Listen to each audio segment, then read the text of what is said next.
To see your bright and shining faces all over America this morning as we start the season of common or ordinary time, depending on your church denomination, and the second Sunday after Pentecost. As we were saying in our introduction this morning, we've got 25 more to go before Advent starts. So we're entering the kind of the second half of the church calendar, and the one that gives us the most opportunity for creative freedom, which is why we listened to Randy Travis this morning singing Peace in the Valley. Boy, in our gospel lesson today, there's no peace in that valley. Demons, demon-possessed swine, a herd of swine running into the Sea of Galilee. It was chaotic, and such that the people of the Gerasenes said, Jesus, would you please go on back home? Because he brought a tremendous amount of energy and really a miracle. This in many denominations is referred to as the miracle of the swine with him. But first, we're going to talk about some more gentle pigs. Rebecca, as y'all know, many of y'all know, Rebecca and I were in Italy this past month and got a chance to interact with some really cute pigs. I'm going to show you this picture here this morning. I've focused in on a scene that we had at this farm where we learned how to make mozzarella cheese and burrata cheese. This is a series of 6 little pigs, and one of the piglets has kind of climbed on top of his litter to show us his ears and how cute he is. Guess what? That little piglet's 8 days old. Isn't that something? I know, super cute. And reminds me, one of my favorite characters from Winnie the Pooh was named Piglet. Right, cute little pig, right? So what could possibly be wrong with that pig? Well, the answer is that in ancient Israel, the law of Moses, the Torah, from Leviticus, Numbers, and Deuteronomy, made it very clear that pigs were unclean and that those who ate pigs were defiled. You probably heard in our psalm lesson this morning that one of the ways, the lesson from Isaiah, one of the ways God knew that people were defiling him is that they're living in tombs, like we heard about the demon in our gospel lesson today, or that they're eating swine flesh in this broth of unthinkable ingredients. At the time that Jesus performed this miracle on the other side of the Sea of Galilee, everybody who was there, the people of the Gerasenes, the apostles who were traveling with Jesus, certainly Luke, who wrote our story today, and all the readers who would have listened to this, who were from the people of Israel, understood that swine were unclean, pigs were not to be eaten. But why? Well, it turns out the law of Moses is pretty clear. You got to have 2 things in order to be a clean animal and qualify as kosher. The first is a cloven hoof. You have to have a hoof that's split into 2. Pigs have that, so do goats, sheep, and cows. But the second part is where the pig kind of falls out of favor, and that is that the pig doesn't eat its own cud. So cows and goats and sheep eat the grass, eat the cud, and so on. That makes them clean under Jewish law. The pigs, no cud, no glory. So as a result, pigs were not only considered animals that shouldn't be eaten, those who ate pigs were ultimately determined to be unclean, which is where we get to our second picture from Italy I wanted to show y'all, because it's so much different than America in the way that stores operate. We went into a store that you could roughly call a grocery store, but I want you to see this little market in the small town where we were. And Collier, I don't know if you can make this out, but above the market owner, there are at least 10 hams hanging above his head. Isn't that something? So the poor pig has no idea what's going to happen in his life, but ultimately he's going to turn into one of these beautiful hams. And everywhere we went in Italy, there was prosciutto and ham and all the manner of different things that you can eat that are created from a pig. Even this morning, our son James, before he went off to work, made a feast. And so the air still, because we're so close to our kitchen, the air still smells like bacon in our house. Unthinkable in a Jewish home. And yet, in a Christian home, no problem. And certainly in a Christian market like that, with all those hams hanging overhead. So with that in mind then, that gives us a little bit of the context of what is going on here. But I got to tell you, the message is not so much about the poor ham, or the swine. And I got to tell you, as a small business owner, I really feel for the swine herd in this story, because if it was a herd of cattle, if it was a herd of sheep, and we're talking about a cowboy or a shepherd, it would have been a totally different story. Jesus would likely not have sent this legion of demons into a herd of cattle or sheep. But since they're pigs, and everybody knew that the pigs were no good, Jesus was fine with commanding the demons to go into these pigs. I feel for the swineherd, though. I mean, this is one of the stories that's repeated in both Matthew, Mark, and Luke, called the Synoptic Gospels. All three of the Synoptic Gospels have this story. And the swineherd just watched his entire living go drown itself in the Sea of Galilee. I feel for that guy, but the point of the story is not so much about the business aspect of it or even what kind of livestock is appropriate to eat. The message is very clear, and that is that Jesus, as the Son of God, has dominion over the spiritual world and the physical world. The demons come to him and beg him not to destroy them and send them back to the abyss. Jesus, who was Jewish, said, no problem. There's a whole bunch of pigs over here, which we're not supposed to be eating anyway. So we're going to go ahead and send you over there. And then what happens to the demons? They end up back in the bottom of the Sea of Galilee in any case. Jesus has the power. Jesus has the power to control both things that here on earth and things in heaven. And even though this story seems so completely outlandish, so almost fantasy or science fiction, I have to say that Jesus' power over the spiritual world and his ability to command these demons is not only something that we see about and read about in the Gospels on a regular basis, it's one that we have an opportunity to interact with on a regular basis, if you just know where to look. You see, in modern medicine, we would probably describe this guy who, in our gospel lesson today, had demons as someone who had a mental illness. Maybe he's bipolar, maybe he's schizophrenic, maybe it's some combination of all of these things. But we should never leave out the possibility that in addition to mental illness, there is in fact something spiritual going on with this particular man, not only in the story, but in people that we encounter in modern life.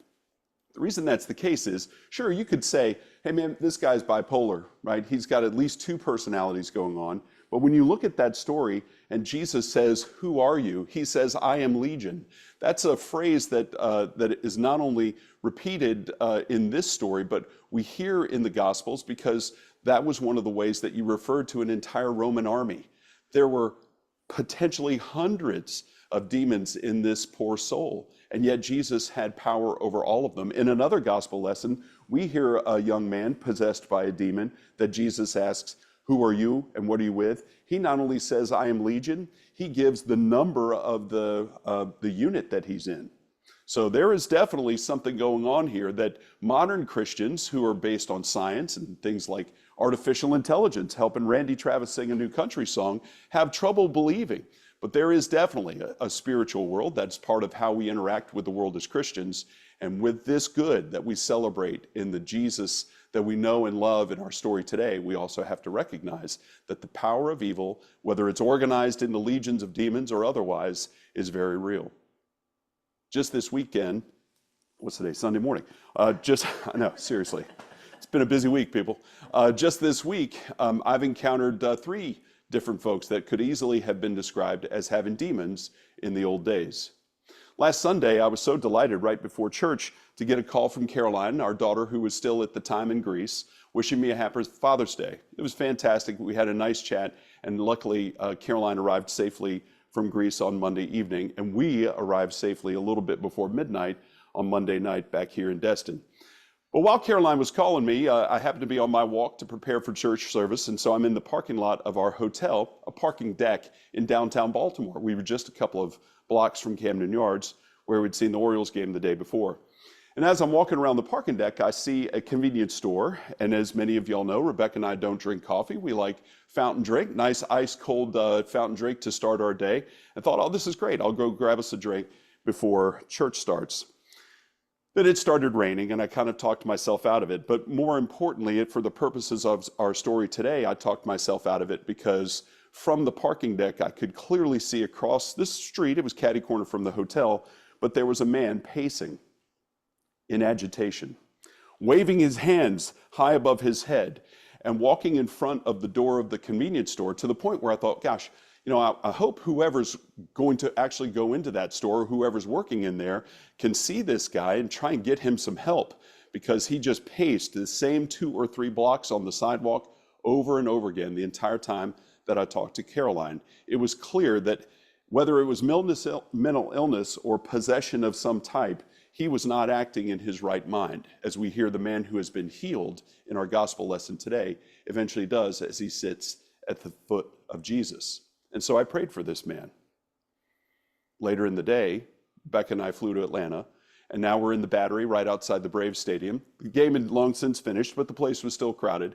We went to our favorite pizza place, and as we're standing there talking about how great the pizza is in Italy and how much fun we had, and we're getting ready to order our pizza, in comes a man with no shirt and no shoes. Now there's a song to that effect, right? No shirt, no shoes, no service, and yet he staggers into the pizza place clearly out of his mind. This was a different kind of possession, though. He wasn't ranting and raving. He was kind of stepping slowly one at a time with his eyes closed and occasionally only opening them to make sure, I guess, he didn't bump into anything. That didn't include me. He bumped into my shoulder as he cruised on past and then ultimately went to the wall as Becca and I are trying to order our pizza, went to the wall 3 or 4 feet from me and put his head right against the wall. And so I said to the woman who was taking our order at the pizza place, "That man doesn't seem like he's in his right mind. Is there any way you can help him?" She said, "Oh, don't worry about it. He's probably drunk." I'm not sure if that young woman was a Christian or just an overworked gal at a pizza place, but either way, it was not the kind of response that the other customers in line or I really wanted to hear, because this guy's standing around, staggering around, literally shirtless in a pizza place. Before any of us could make much ado about it, though, he staggered out into the concourse, and so we prayed for him as well. Finally, on Friday of this week, I never met the man, but I have heard from dozens of Christians that there was a man who was possessed right here in our own town. You see, the way I found out about this, of course, everything that's chaotic in life seems to happen over the weekend, starting Friday at 5. And so Friday at 5, my phone starts lighting up with friends of ours from our local church called Destiny Worship Center, where thousands of people worship on a regular basis here in our community, and where I like to go for Bible study and hang out with other Christians. My friend Brianna has a terrific heart for the Lord, and her mom Susan does as well. They work at the information desk and greet people who come from all over to go to Destiny. The folks who were in trouble at this time, though, on Friday at 5 were not from Destiny. They're visiting from Houston, Texas. 2 small groups had come from churches in Houston, and we're staying at an Airbnb nearby in Destin. This is the Emerald Coast, and people come from all over the nation to come to our beautiful Emerald Coast and enjoy our sugar white sand and clear green water. But these folks had hired a bus to take them back to Houston on Friday morning and said, "The Airbnb is a little tight for the bus. Let's go meet them in that big parking lot." Destiny is a big enough church, like the Cathedral of St. Philip, where it has a massive parking lot, no problem for buses. This group of 27 people ranged in age from 80 to 1-year-old. So just imagine, we got teenagers, we got the pastors, we got old folks, we got babies. Everybody's got their luggage and they're lining onto the bus, and the bus driver starts screaming at them, cursing at them, and the pastor tells Brianna later they could feel the demonic presence in this man. Enough that everybody started unloading. Only half the group made it onto the bus. He's screaming and hollering. They could tell that this was going to be a long trip to Houston. From Destin to Houston is probably 8 or 9 hours, depending on how you go. And having a man ranting and raving and screaming at them in the parking lot at the start of the journey indicated enough to them that they weren't going to take this journey at all. So half the crowd unloads, gets back into the parking lot, and the man tears out of the parking lot in his empty bus. Unbelievable. And so there at 8 o'clock on Friday morning, a group of 27 people were at the church for the rest of the day. The reason at 5 o'clock I was getting calls from Brianna and Susan is that the pastors, like most pastors, take Friday off in preparation for working on a Sunday, and the church was locked up at 5. So now at the 3rd week of June, at 90-degree heat, in a parking lot, we have 27 people in need. Luckily, Christians from all around this community rallied to help them. Brianna and her mother took fruit and water over to them. Rebecca and I were happy to try and get them across the parking lot into a local restaurant and provide them some supper. Many other people contributed on Venmo to help them hire the other bus to help them get back to Houston. The Christians rallied around them. But in the meantime, the pastor, I have a feeling, and I probably had the same reaction. We need to pray for that bus driver. Pray for that bus driver, because in just the same way that the people of the Gerasenes said, Jesus, we see the holy, miraculous act you just performed. Now it's time to go. People understand that even though the power of Jesus is such that he can control the spiritual and physical world, it's one that is deeply uncomfortable and unsettling when you see something like that up close. And so although we pray for that bus driver, and who knows what kind of reckoning he will have with the Lord at some point, we also recognize that what we can do about it is really limited to the power of prayer and what we can do with our own hands. We can help that man pacing the sidewalk. We can help that man staggering around the Battery. We can help these folks who are left in need because of the man which they claim had a demon. All this to say that Paul told the people of Galatia very clearly, once you're baptized, you're clothed with the Lord. Once you're baptized, you're no longer Jew, you're Greek, you're no longer Hebrew or Gentile. You are a child of God. And so as children of God, when we see these folks who are in need, we have to reach out to them and help them in whatever ways that we have within our capability, whether it's sending a Venmo or taking a little bag of fruit and a cold bottle of water. That's what ultimately Jesus calls us to do when we see these kinds of situations. So sitting here in the heat of the summer in 2025, I hope that this lesson about those poor swine who got the demons possessing them and ran in the Sea of Galilee is one that you take not only as a holy miracle, but one that empowers you to help out those in need in the coming season.